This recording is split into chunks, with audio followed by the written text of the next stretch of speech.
Welcome to episode 6, titled When Things Go Wrong. You know, by now, you've been through the first 5 episodes, and they're pretty broad, right? How to be a city manager, what it takes to be a city manager, some talks about general communications, leadership strategies, etc. On this episode, I want to kind of get into some of the details of some of the things that city managers, county administrators, and those in upper level management have to deal with. And we wanted to do this as a way to show some of the work that city managers and people in those kinds of positions do so that you get a better understanding, a deeper understanding of really what the job entails. So we title this Leadership Communications During a Crisis. Now, when you look at crises, I like to break them into 3 categories. Category 1, Category 2, Category 3, not yours, kind of yours, totally yours. When I say not yours, what am I talking about? A meteor hits your city, or more likely a hurricane. Second type, kind of yours, right? Stuff that involves your city but may not be totally your fault. A officer-involved shooting, something that went wrong, a hacking incident, maybe an employee downloaded something wrong, but you were invaded, okay? So it's not necessarily your fault. This happens to everybody, everywhere. It's seemingly all the time, right? Then the last type is totally yours. There's no two ways about it. This was the city's fault, or in the case of a county, the county's fault. What are we talking about? A sewage treatment spill. Your wastewater treatment system wasn't adequately handling the water.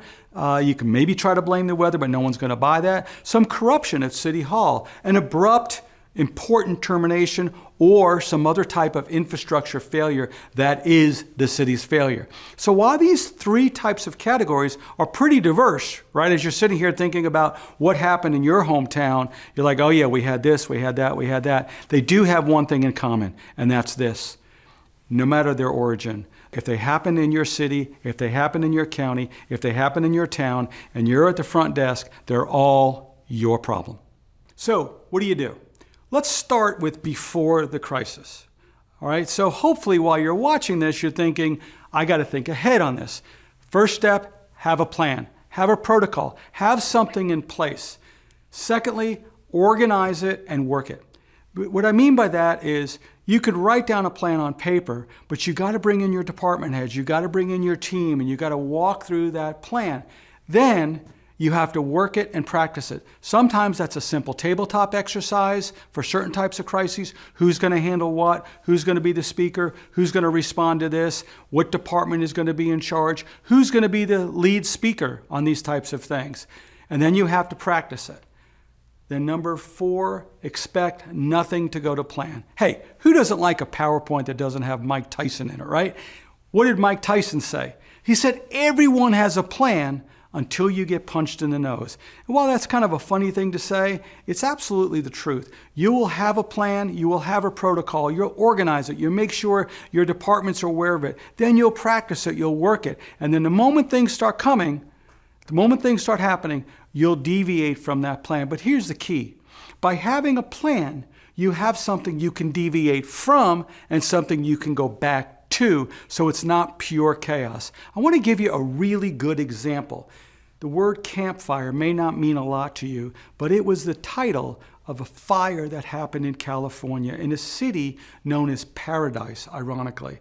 The city had a fire that wiped out 85% of its infrastructure. Now, the city manager who we interviewed for our FCCMA podcast told us that they had a plan, they had a protocol. Not only did they organize it with their staff and everyone, they worked it and they practiced it even to the point, because they knew they were vulnerable, because they had a large number of trees adjacent to the city, okay, a large national forest right near them, that someday it may happen. They didn't just do tabletop exercises and do practice. They literally reversed the flow of the streets. They practiced it with their community. And what happened on the day that that fire was moving at a football field a minute coming up the hill, they only lost a handful of lives when 85% of the town was destroyed. She told me she got up in the morning and saw an orange glow was told, don't worry about it. That's way down in the valley. Nothing for us to worry about. The winds changed, came roaring up the hill. She rushed to the emergency operations center. And what did she find there? She found nobody. I said, what, were you panicked? She says, no, there wasn't supposed to be anybody there. I knew everybody was working the plan. As a direct result of that, thousands upon thousands of lives were saved. They couldn't do anything about the infrastructure, but more importantly, they were able to save lives and then rebuild the city. It's a great example of having a plan, organizing that plan, practicing that plan. Of course, expecting nothing to go to plan. In their case, it worked out quite well. So let's talk about after the crisis has occurred. No matter what that crisis is, there's 3 basic steps I want you to keep in mind. Step 1, get the facts before you speak, before you do anything.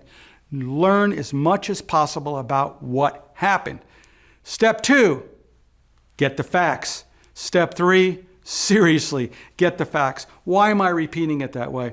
As a crisis communications expert, so to speak, I get involved in these things on a regular basis. And invariably, somebody's rushing out the door to talk to the media. Someone's rushing out the door to talk to staff, and we don't know all the facts yet. And as we'll talk about in a second, not having the facts that you know at the time you speak can get you in even worse trouble. It's that old joke, it's not the party, it's the after party. It's not the crime, it's the cover up. It's the same thing with crisis communications.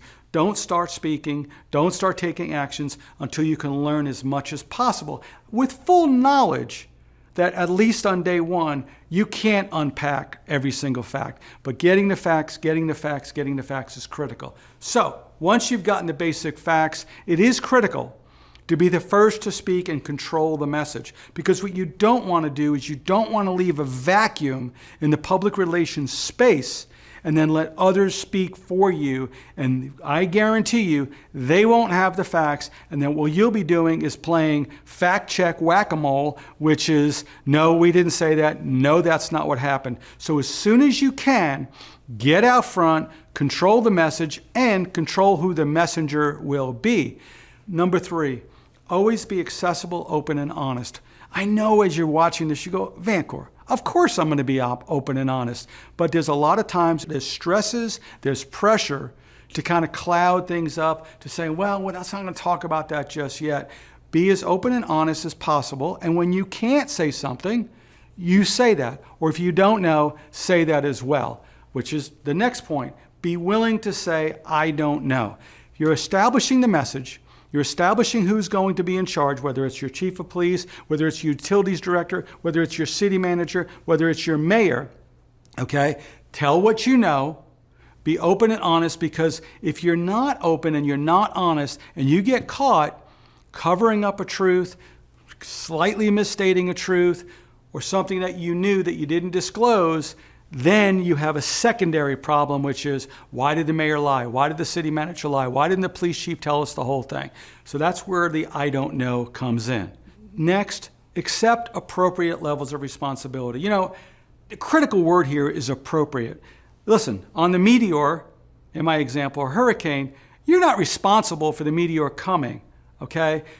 But you are responsible for the aftermath. You are responsible for having a plan for dealing with an explosion. You are responsible for having that thing. Accept responsibility for the things that are in your wheelhouse and don't step outside of that.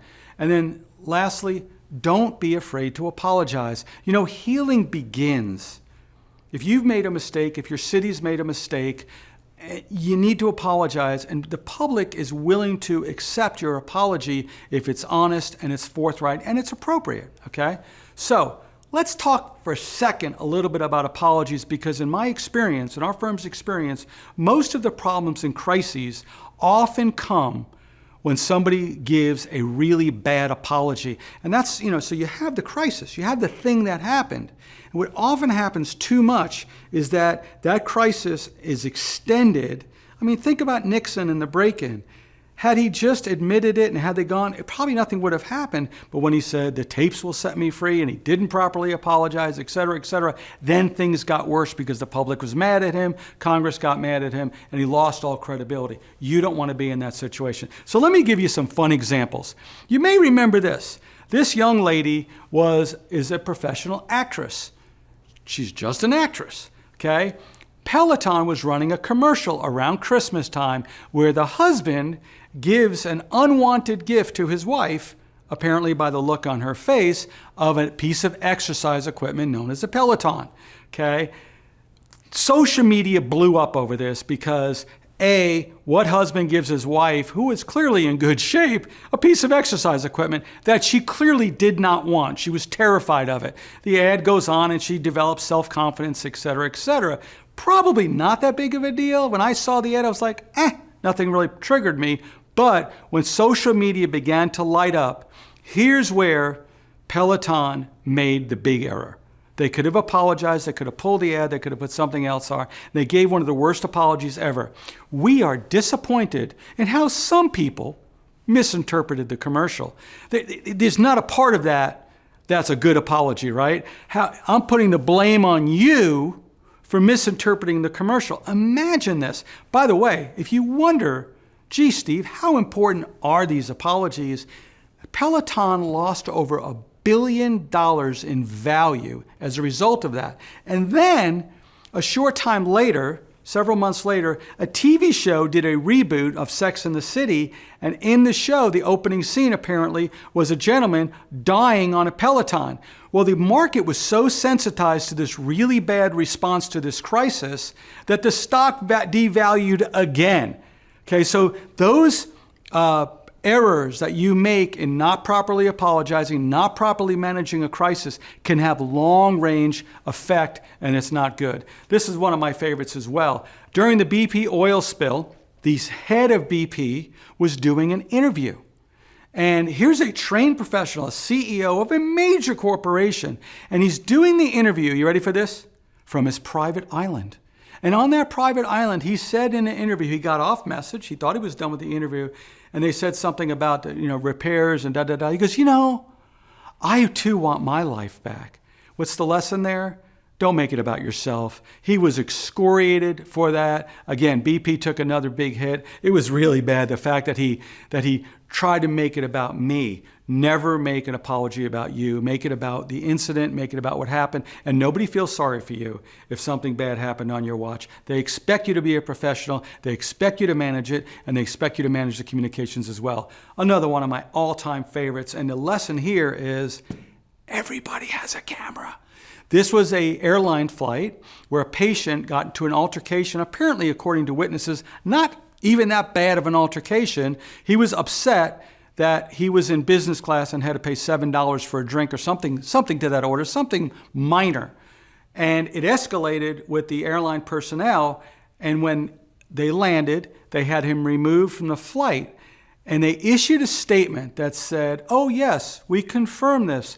A passenger had to be reaccommodated. Of course, everybody's got a camera, and that is what reaccommodated looks like. This would have been a one-day story, except for the fact, one of the worst apologies ever, a bad excuse. This picture comes up, and you saw lots of memes about, according to Airline X, this is what it means to be reaccommodated. So, what are the elements of a good apology? Number one, own the mistake. Own the mistake that you made. We erred. We did not properly take care of that wastewater treatment plant. It was past due for repairs. We made a mistake. Own it. Very important, because the moment you do that, you shut down the negative attacks on the media. You quiet down, although it's difficult to do, social media, okay? But by owning the mistake, you then begin the healing process. Secondly, state what that mistake was, okay? Because if you own the whole thing, they may think, well, are you taking responsibility for a hurricane? Are you fully taking responsibility for an errant law enforcement officer that did something wrong, or a citizen who did something wrong? Make it clear what the error was. Then, you ready for this?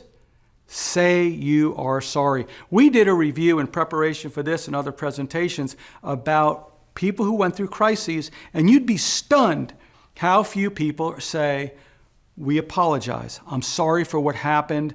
I'm sorry for the actions we took. And then you go to the next step, which is admit what you did wrong, and then explain how you're going to make sure that doesn't happen again. By the way, this is great in any relationship, right? Own the mistake, state the error, say you're sorry, admit what you did wrong, and then explain how you're going to make sure this doesn't happen again. We're going to issue a GO bond. We're going to get that wastewater treatment plant fixed. We're going to get it above capacity, et cetera, because the public wants to know, do you understand what you did wrong, and what are you going to do to make sure this doesn't happen again? We're going to put new training protocols in place. That person has been put on permanent leave until we full verification of what happened, and then in the future we're going to make sure all people at that strata are given extra training on this subject area. Whatever that is, it's an important part of the healing process. And also, if it's appropriate, I think it's good to ask for forgiveness and understanding from the public. We're all human. And I think when you show a little bit of your human side and you say to your audience, you say to your people you serve, you say, look, we made a mistake. Here's what we did wrong. I'm sorry we did this. We're going to fix this protocol and process going forward. And overall, we ask for your forgiveness. And as we work through this process, we ask for your understanding. Okay? Now, let me hit real couple of quicks. Do nots. Never say, we're sorry, but. Because if you say sorry, comma, but, that undoes the sorry and makes people angrier. Don't try to shift the blame. If you're responsible for something, own it. Because the moment you start shifting the blame, then you open up the door for the press, social media, and others to start saying, wait a second, are you saying that the Florida Department of Transportation's road was bad and that's why there wasn't a lane and that's why there was a shooting? No, don't do that. Don't justify bad acts. Well, you have to understand that person was tired or they were brand new or we've been having a hard time hiring people. Do not do that. And like the BP oil spill guy, don't make it about you. Well, I've been overworked. I'm really working hard trying to do a really good job. And then lastly, don't over-explain. Make your point, state your apology, go through those steps I just went through, and then do the hard thing, which is stop talking. Because once you start over-explaining, that's when you enter into dangerous territories. So key takeaway, have a plan that you will work, that you will organize, you will practice, and you will deviate from. And then you get to remember Mike Tyson. Thanks for being with us. I really appreciate it.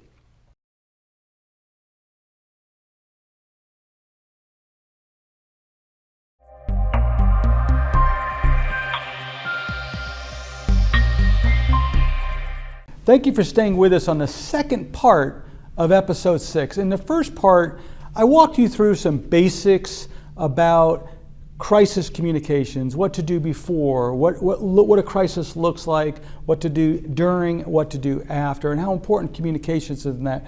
We thought we would do a second set here for you to hear from some former and a current city manager and how they dealt with it specifically. So in other words, this is the case study part of what we're doing. I'm going to first ask these gentlemen to introduce themselves, give you a little bit about your background. Sure, thanks. Tom Harmer, Senior Advisor with ICMA and FCCMA. I worked as a manager in the city of Titusville. I was a county administrator in Sarasota County, and I retired most recently from the town of Longboat Key. And you said you also worked in Tallahassee. I did. I was the Deputy Fire Chief and Emergency Manager in Tallahassee in the early 90s, and I worked there from 1983 to 1994. Wow, long time. Ken? Yeah. I'm Ken Parker. I'm a senior advisor with the FCCMA and ICMA, and I've served as city manager in 3 communities, Malvern, Arkansas, Texarkana, Arkansas, and for 28 and a half years in Port Orange, Florida. You must have been doing something right in Port Orange for them to keep you around that long. That's correct. I don't know about that. Dana? And I'm Dana Souza. I'm the city manager in Sanibel, and I've also held positions for the majority of my career. I've been a Parks and Recreation Director, but I've served as interim city manager in Marco Island, Florida, and then served as deputy city manager and interim city manager in Naples before moving to Sanibel. So you only want to work in highly sunny places, beautiful locations. That's your criteria. Well, I was born in Massachusetts, and I So spent there. a number of years working up north. And yes, so after 14 plowable events and icicles hanging from rooftops, it's time to move to the south. That's right. That's right. Well, Dan, let me start with you, because your community just went through, and when we talk about crises, we talk about all kinds. Crises that are your fault, crises that are not your fault, and somewhere in between. You guys just went through a crisis that was not your fault, but you had to deal with the crisis. Tell us a little bit about that and what you guys did. Yeah, certainly. Hurricane Ian struck Sanibel on September 28th, 2022. And it was a strong Cat 4, Cat 5 storm. Came right at you. And right at us. And that the forecast, as we all understand, changes. And so the preliminary forecast was that it could come through our area, but that as it moved into the Gulf, it was to go north into the Panhandle area. Well, the storm decided it had a different plan, and it took a right turn. And that brought it right into Sanibel and Fort Myers Beach, where both communities were ground zero. We're talking regionally with all of the city and county managers in terms of what our preparation was going to be, evacuation orders, make sure that we were in alignment on that.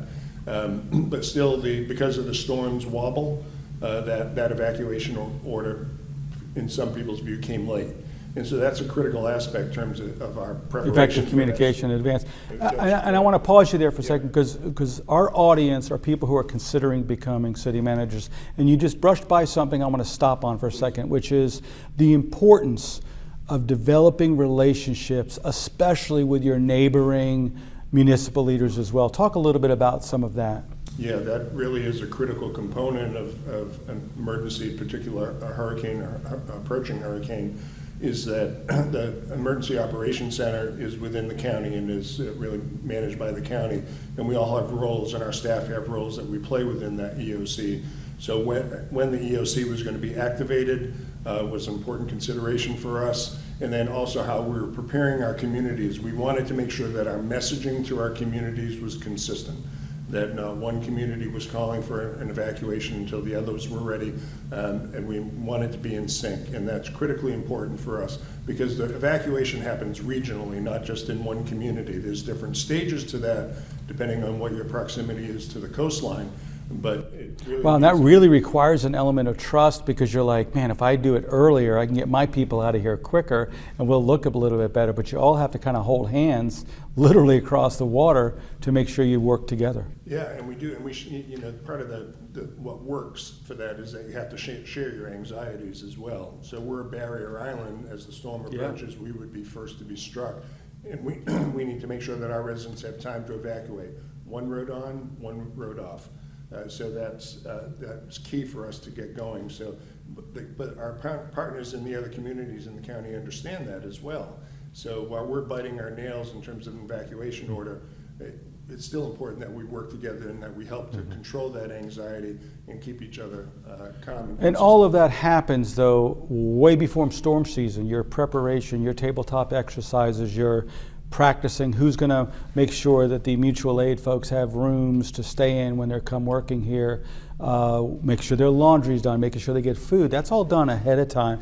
But this is a new item for me, that you have to have strong working relationships with your neighboring city managers or disaster response folks as well. Right. And that takes years of work. And it does, and I also think that, you mentioned tabletop. I think one lesson that we heard from this storm in the preparation and around communication as well is that we have to prepare to go deeper into our emergency action plans. So Cat 5 storm with a storm surge of 12 feet doesn't happen a lot. Lots of times historically that storm surge falls apart.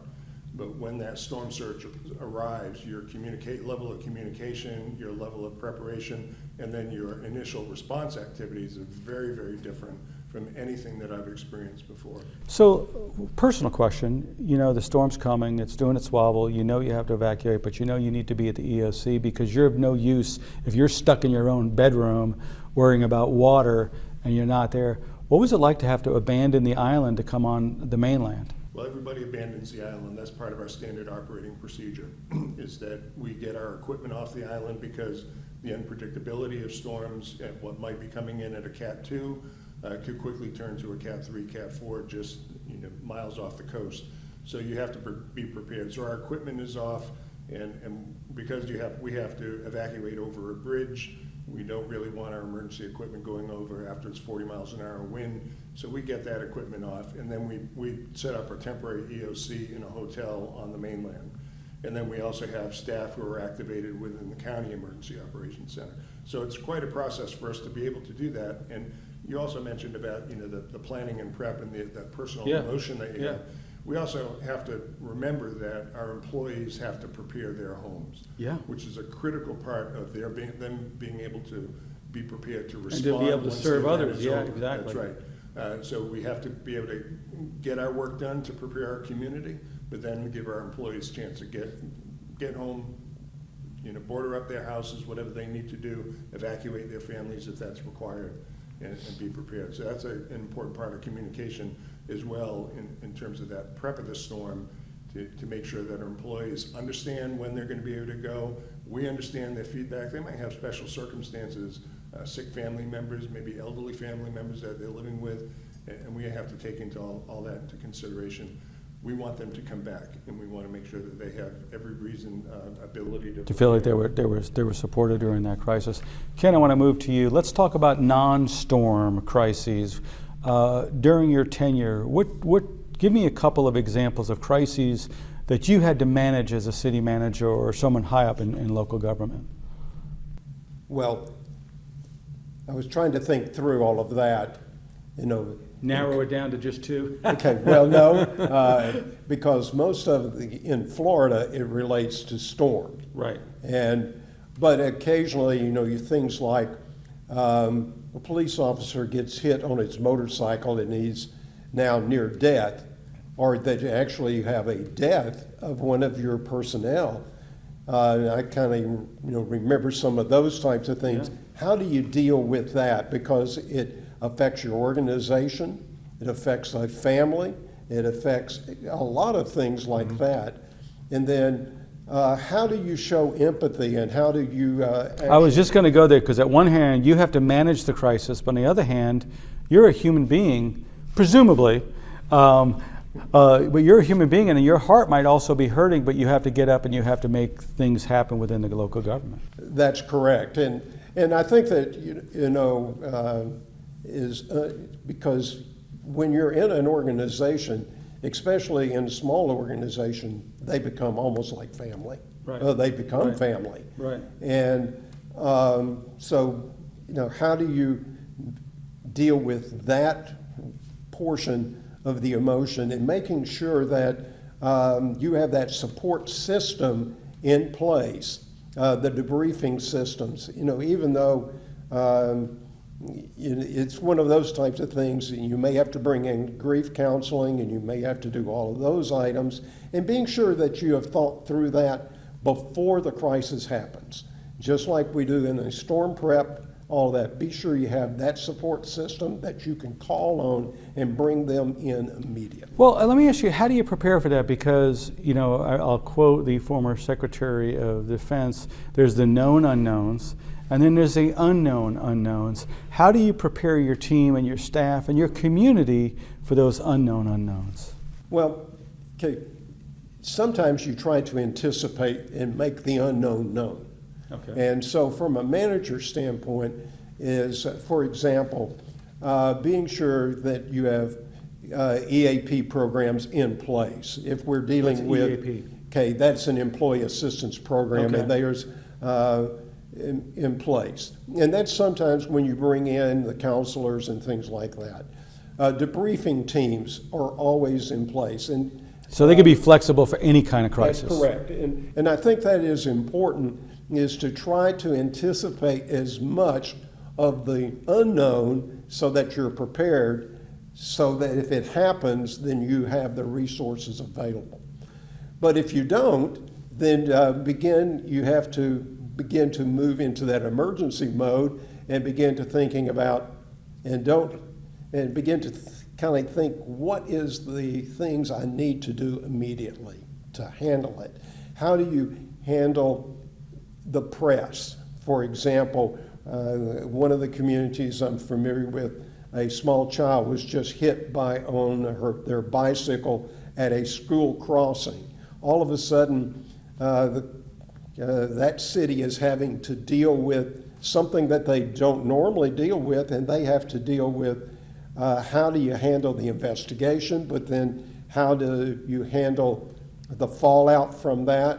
And that's one of those unknowns, but again, they have to begin to talk about how do you do it. Yeah, and you both touched upon the pre-planning, which if you're thinking about becoming a city manager, a county administrator in local government, I think part of your spirit has to be, looking towards the potential negative. Not that you're walking around constantly pessimistic, but you have to anticipate and then prepare and plan for these eventualities, hoping they never happen, hoping that wobble turns it out to the Gulf, hoping that every police interaction ends in a positive thing. But when it doesn't, when you see in the movies, it's always a scramble.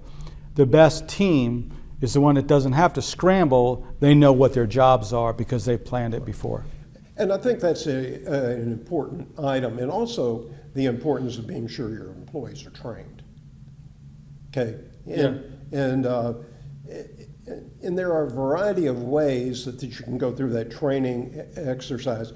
For example, over on the storm side, we made sure as many of our employees and as far down into the organization got FEMA training. And so when the storms hit us, our employee grouping was able to draw on that training they had already done, the scenario training, the tabletop exercises, and all of that.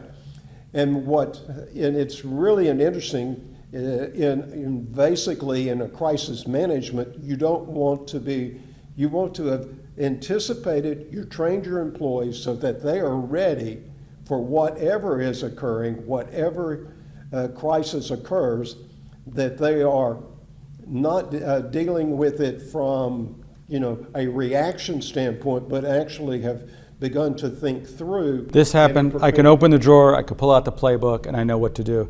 I learned just this week, and I can't believe I didn't know this, that the city of Tallahassee suffered 2 big tornadoes, and the emergency operations was telling us that, well, no, during that crisis, every department participates in emergency operations. So the Parks and Rec, you referenced you worked in Parks and Rec, your team is in charge of finding hotel rooms for the mutual aid workers. Your team is lining up laundry for the mutual aid workers. All those details that got to be filled in, that your team that's normally not involved except doing planning and preparation has to spread out to the entire city operation. That's correct. And I can remember the 2004 storms. We were hit in a 6-week period, we were hit by 3 hurricanes. Where were you at the time? I was in the city of Port Orange, and we were hit by 3 of them. And each one was a little different, but because we had planned and we had trained and all of that, even the unanticipated items, we were not reacting. We were actually saying, okay, let's move from this particular situation to all that. But I think the real key is all of our departments were prepared. Okay, we changed nomenclature with our employees. We said everybody is essential. Because it used to be that you divide your employees up into essential employees and non-essential, but everybody was essential. Quite a responsibility. Tom, give us an example of a crisis, some counsel on dealing with crises when things go wrong in your community. Yeah. The 2 things come to mind. So we were Bear Island on Lombok Key, so we had similar threats as Sanibel. We were fortunate that storm looked like it was coming farther north our way, so we did evacuate the island, and we dealt with all the things that come around with evacuating an island. And how you communicate that message both to the residents, to the elected officials, how you set up the employees, the off-site command and control, all of that. But I was trying to think of a non-storm event. We had a couple years ago a major sewer leak. And so there's one sewer line from the island to the mainland. And it's underground and it goes under Sarasota Bay. And so it's just something that you would lose sleep over at night, because if there was a failure there, it could be catastrophic. Yeah. And then you would lose all ability to handle waste products on an island. And if during season you have 20-some thousand people there. So it's a thing that it's not easily repaired. No, and it's something that the town has planned and prepared for and evaluated and assessed the pipe. And Well, a few weeks after having a commission discussion about planning for the next assessment and the long-term capital plan to maybe either put in a redundant pipe or to reline that pipe, there was a major event, and it occurred, and ultimately 14 million gallons of sewage was leaked out of that pipe. Now, fortunately, it was on the mainland side, not in the bay, but the challenge was all the information, especially in the first week, was inaccurate. And so we were really struggling with, there was all kind of things that we pumped 30 million or 25 million directly into the Now, bay. information you were getting or information that was being put out to the public? Coming out from the media, the press, the print press, the TV, and they were hearing from all different types of people other than, say, the town. That's a and, failure, and, right? And it was front page article about all the amount of sewage that was dumped into the bay and the threat it was having on the sea life and the ecosystem and the seagrass. And none of that was really factual, and so there was a week there that we did nothing but crisis management with communications, trying to figure out how do we reverse that and get the facts out there. And we hired consultants to test the water. The spill was on the upland side of the other side of the bay. It wasn't in the bay. They originally were reporting 30 million gallons. It ended up being 14 million, which is a lot, but it was not in the bay. We found no evidence of any deterioration of the water in the bay. But that's not what the story was for the first week or so. No, it's funny because we tell in the larger podcast that we do, or the webinar we did, the first thing you do, get the facts.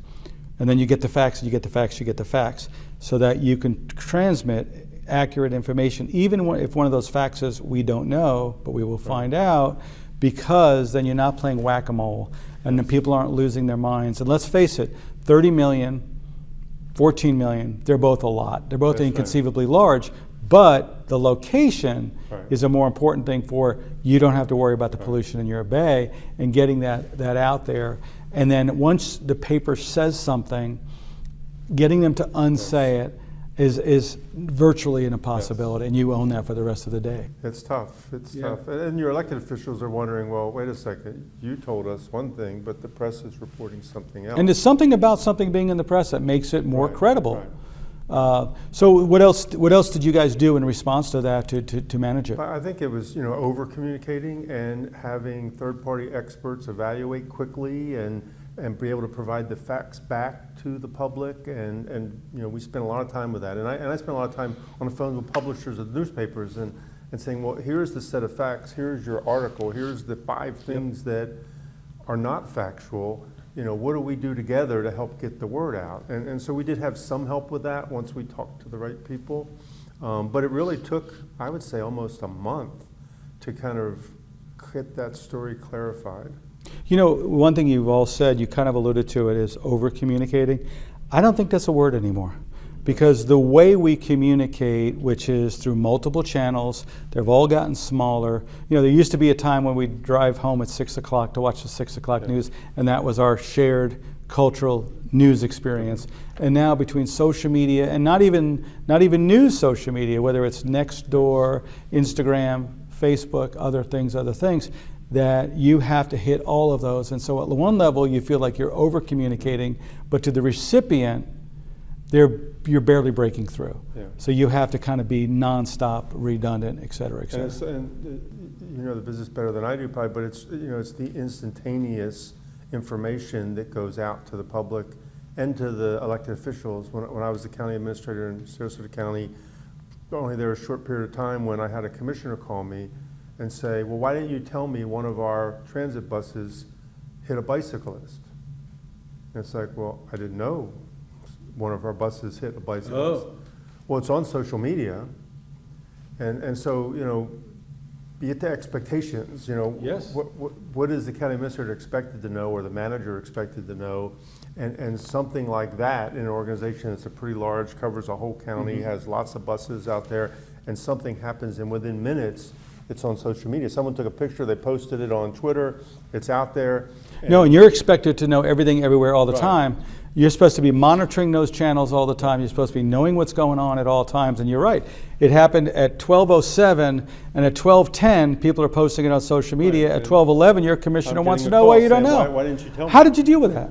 We talked about expectations, and there's things I don't know, and sometimes it takes time for that word to get to us. And as soon as I know and we know, we share things that are going to be in the newspaper or the news. We try to share that with elected officials so they hear about it first.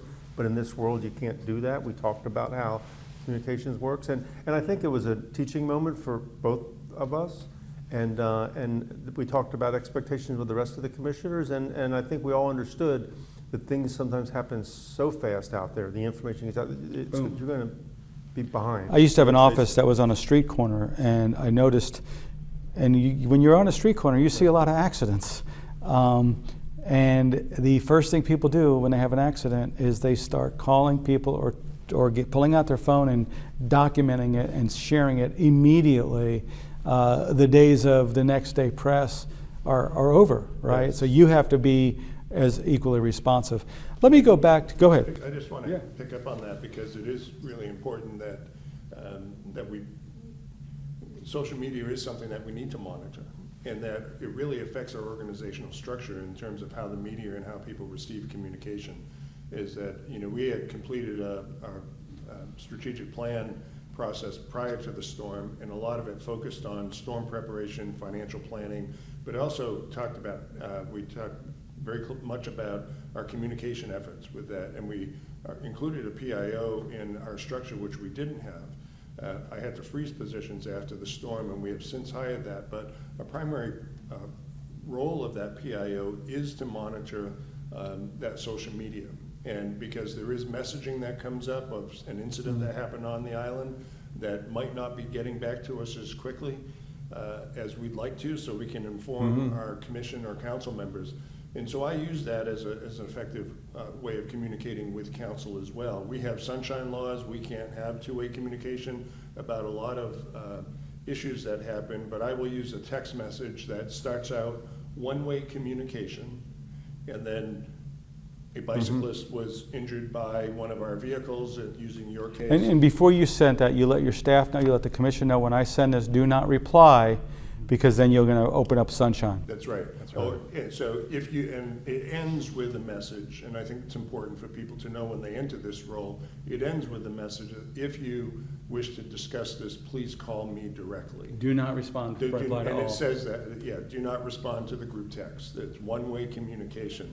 And it's a way, so while we're also seeing how these tools and social media are available to raise questions about what's happening in our community, we also have to be able to use them effectively to be able to provide information back to our residents and to communicate effectively on short notice with our council and commission members. What guidance do you give to your staff to get them prepared for crises? So first, any employee who onboards in Sanibel has to go through FEMA training, which is IS 100, 200, 700. Is that a webinar they take, or they go to a seminar, or what is it? No, there's online training. You can go, FEMA has the online institute, and so the online training is available. And on their first day, if they already don't have certifications in those particular courses, all staff have to do this? All staff. Wow. And so all full-time staff are IS 100, 200, 700, and 800, because you have to understand incident management from a public perspective fundamentally when you're joining an organization, a public organization. And if you're a part-time employee, you have to take the courses of IS 100 and IS 700, because our part-time employees, Parks and Recreation, or our traffic aides, which report to the police department, they all have a role when there's a storm or major event, minor events, department specific. But that's an important feature for this. And then they get training in terms of what their departmental operational responses are for different types of events. And that has to happen as soon as they onboard. Otherwise, they get We don't know when a crisis is going to happen. That's right. You don't know. It could be on your first day. I remember when I was a lifeguard, to digress a little bit, my very first day of being a lifeguard, I was thrilled to be a lifeguard. I had one of the best jobs in the summer. You get to put the white stuff on your nose, look at all the ladies, yeah. It was my first day, and we were down the beach, and the head lifeguard gets a call that on a private part of the beach, somebody had an accident and there were residents or family members that were performing CPR. And so we instantly had to put all of our training into, and I didn't anticipate that on day one. I thought I was going to learn where the restrooms are and where, all of those important features, where to get lunch, but not go into immediately life-saving role. And unfortunately, that person did not survive. But the lesson they learned is what you just said, Steve, is that you don't know when that incident is going to happen. It could be within the first few hours of your position, or you might never experience one in your tenure. Ken, how did you approach staff? Well, I think that we had the same requirements, that all your employees had to do that. That's new information to me. I think like a janitor gets hired has to go through this. Every single, I love that because it gives a sense of community. It gives a sense of, not just for the planning of the emergency, but it also gives them, and let me ask you a quick question. Does the FEMA training deal with law enforcement shootings, a child hit by a bicycle, deals with all that? They do, and that's not in those initial courses. That's right. But you can go very deep into the FEMA courses for active shooting response, and also even before the active shooting would take place, but awareness around suspicious characters that could be around a critical facility, a water treatment plant, a wastewater plant. We actually sent a lot of our employees to Emmitsburg in order to get that additional training. To where? Emmitsburg, Maryland. It's the FEMA's National Institute. Wow. Okay. And our city council actually endorsed that and said, we want everybody. But what's interesting about the FEMA 100 and that grouping is that everybody in the organization, including the manager, had to take that course. I would hope the manager would. Right. But it was a requirement that all of us take. And sometimes I think that's really important, is that the manager may be sitting right there beside the janitor. And it really sends a positive message into the organization to know even the people at the top management have to do. When this boat starts sinking, we're all picking up a pail and bailing. And I'd like to go back, to one of the items is that when you're developing your emergency management plan, and I think that is real key, is that everyone needs to know their role in that emergency management plan. It may be different in the preparation phase, and it may be different in the when the storm is hitting, and it may be different in the response phase and in the recovery phase. But everybody needs to understand their role, and that requires annual training of your employees, because a lot of times in cities and counties, we say, well, we got the training and we don't need to do it this year, but in fact you do, because situations change, people have changed, roles have changed, all of that. And I think that's one of the things that I learned very quickly, especially coming into Florida, is that I needed to be sure that all of my people were prepared, and that we did it on an annual basis, and we kept up the training. And then the full and complete understanding that all the planning in the world, all the training in the world, something's going to break, something's going to fail, but by having that training, having that planning, you limit the number of things that are going to fail. Tom, how did you address staff on those kind of things? So I think tying back into the other comments in your question, the Incident Command System training series, so half of my career was in the fire service and emergency management, and half was in public administration. So you know a little something about and so I've been to Emmitsburg a number of times, I think 7 different times. I was a train the trainer in the ICS training series, and that was the first half of my career. And we did the same thing that others do, but it's an all-risk system. So they design it to be all-risk. It's not for necessarily shootings or tornadoes or wildfires. It's a system that can be used for any type of emergency. It's a model system where you have someone in charge, and you have a planning section, a logistics section, administrative section. It's all structured in a way that it doesn't matter what type of event it is, you know how to manage it and handle it. And then the role that was mentioned was critical, is that you have people that might be a Parks and Rec director, but when you activate, they become the logistics section chief. Right. And they know that, and they've been trained to be the logistics section chief. Or the planning and community development director may become the planning director of the emergency, which is a bit different, but still similar skills, but you wear a different hat. And you may be the police officer, but put in charge of a wildfire if you're trained and prepared for that. Because once Did you put find that employees out- like that? Like, I'm a parks person, I'm doing the Little League programs, I'm doing this now. Oh wait, I get to go to logistics training for, when the mutual aid teams come in or whatever. Did they? I think I think most do, because it's just something different, and it's tied to protecting the community and providing a service, and so most do.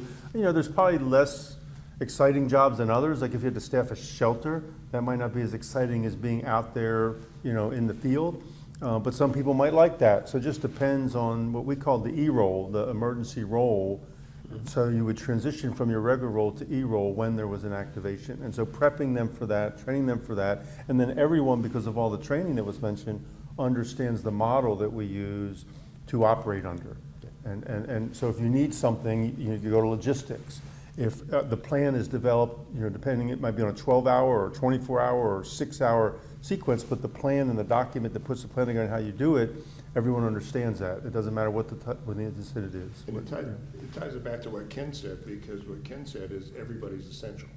Yeah. In the Right. incident. And if you're maintaining ball fields and that's all you're trained for, and you don't understand the logistics responsibility, then you're not essential. Yeah, because we're not worried about lining up games for Saturday when we have no field, no electricity. What we do need is somebody to come and make sure they're taking pictures of where the debris removal companies are putting the trees, right?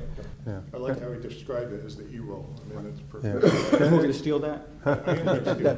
One of the things that we did in order to practice incident command, we used incident command in our special events. And so our employees got an opportunity, so it wasn't always the police department or the fire department. Sometimes incident command was our commander, happened to be our parks and Vice Rec president's in department. town for the weekend, everybody's got to be on That's duty. correct. And they were, so I they love got- that. So wait, I want to capture that. So you have these teams because things are broken, so we all need to be on the same team. But you deployed it in non-emergency planned events to kind of give a loose run at this new structure. And what it amounted to is that it built team completely across the organization, because all of a sudden, police department that are staffing Yeah. the event, the Parks and Rec director is incident commander. And that is interesting, because the police officers obviously have to be out on the streets, directing traffic, people getting hurt, dealing with the emergency stuff of the human nature, and so you shift people over to that different department. I also got to believe that's good for the long-term health of the city, so you end up with a city manager who worked in parks. You didn't have to have the MPA and go through the administration. You came from this department over here because you were doing a lot of cross-training. I love that aspect of it. You want to add to that? No, I was going to say similarly, when I was in Titusville, like when we had the John Glenn launch, we used the incident management system. We put together the incident action plan. We assigned everyone the responsibilities that you would have as a major. The John Glenn? Well, when he came back and did the follow-up launch out at Kennedy Space Center, as the Titusville city manager, Yeah. we used the incident command system to manage the influx of people, the traffic control issues. If there was something that happened during the launch that caused some other problems in the community, we used the incident command system as the model, so everyone had a chance to practice that. You know what I was really impressed with? We use this as a great case study. The Paradise, California, the Camp Fire, which burned down 85% of the infrastructure in like 2 hours, right? We talked to the city manager, and she went from, incident command said, don't worry about it, it's down in the valley, don't worry about it, to, oh my gosh, there's smoke rolling through the streets. She gets in her car, goes to the emergency operations center, and said, there's nobody there. And I said, oh my God, did you panic? She goes, no. That meant everybody was doing their job. And I turned around and I saw people laying out cones in the streets, redirecting traffic, and they cleared out 85,000 people in literally minutes. Because they had actually done tabletop exercises, but they did field exercises with the staff.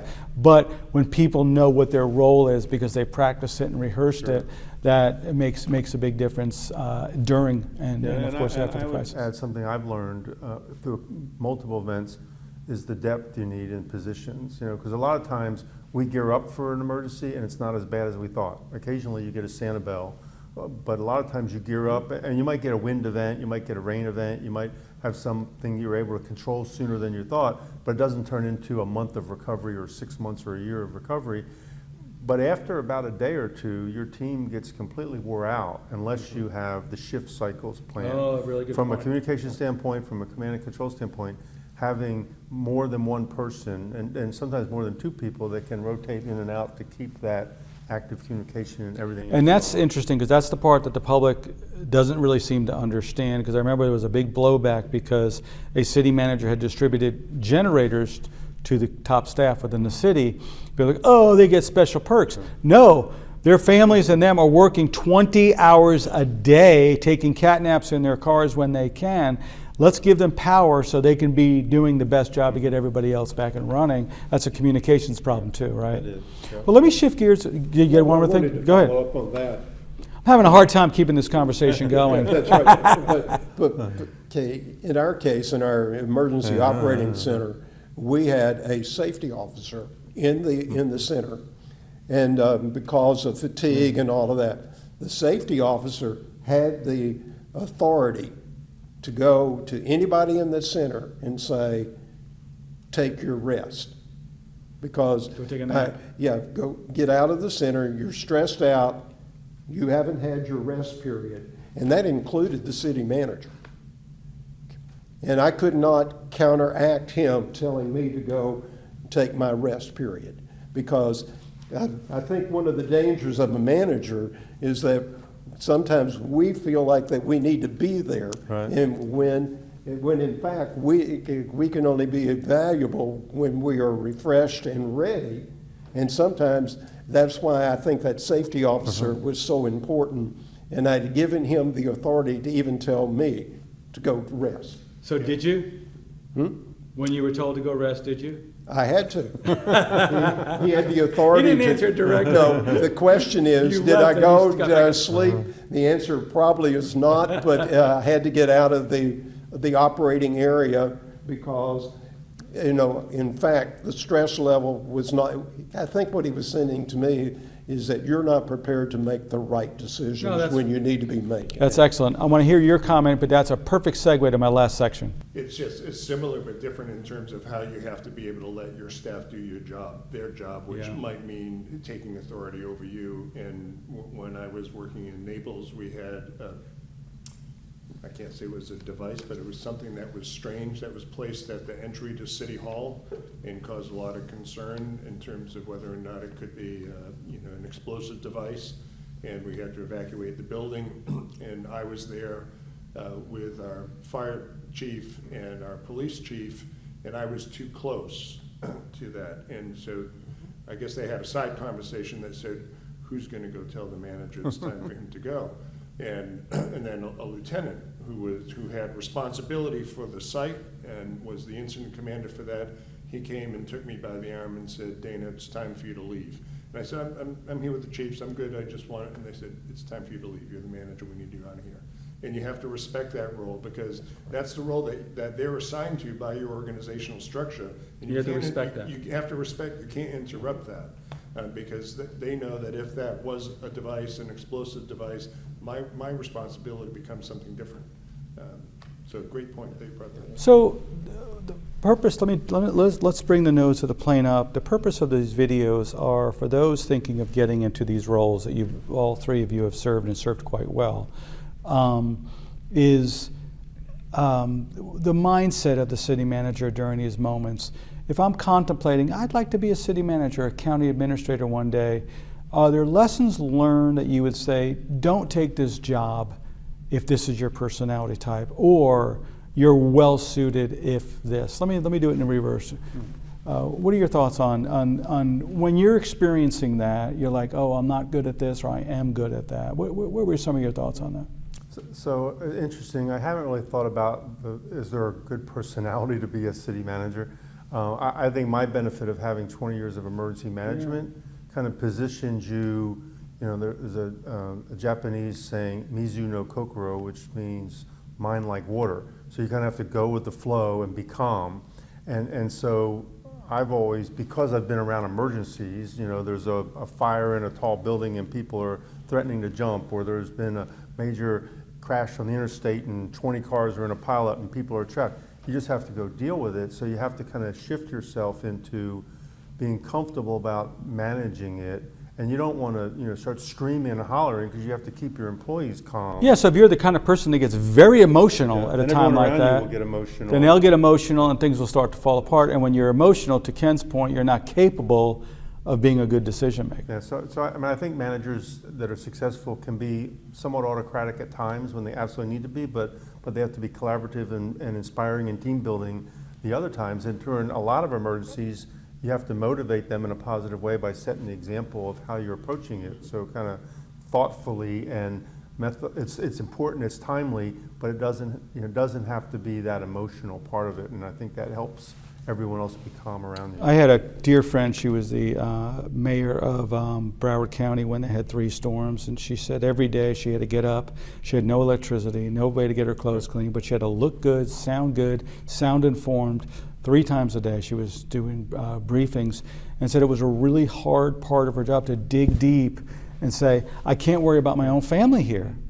I can't worry about my neighbors, and I can't be answering. I have to be above it, and I have to come across as being in control. That takes a certain steely personality to be able to do stuff like that. So I think that you have to be able to shift. Well, you were hardened because you probably saw a lot of dead bodies through I the think course of when your you come up through the fire service and emergency services, that probably helps you a little bit. Yeah. But there's a lot of fires in City Hall every day. And so I think managers have to either have that or acquire that and be able to deal with those in a way that sets the example. And so if you're not the kind of person who does well during a crisis, this is not the job for you. Well, you learn sitting up on the dais that you never know what's going to happen. Every single meeting. And in between, what's happening in the streets that you have no control over.